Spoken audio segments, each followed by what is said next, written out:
আহমেদ নামের একটা লোক নিজের বউ আলিয়ার সাথে থাকত। তাদের শহর সমুদ্রের ধারে ছিল। শহরে বেশিরভাগ জেলেরাই থাকতো।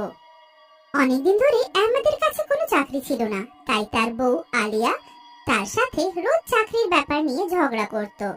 একদিন সকাল সকাল তাদের ঝগড়া শুরু হয়ে যায়।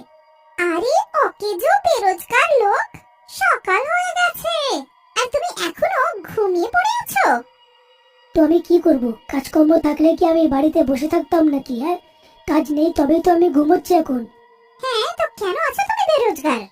কেনই বা? আমি আর কিছু জানি না। এবার তুমি যদি কোনো চাকরি না খোঁজো তো আমি আমার মায়ের ঘর চলে যাব। তারপর বসে নিজের প্রাসাদে আরাম করো তুমি। আর যখন বাড়িওয়ালা আসবে তখন তার গালাগালি খেও। আরে ভালো চাকরি পাচ্ছি না যে, আমি কি করব? তাতে আমার কিছু যায় আসে না এবার।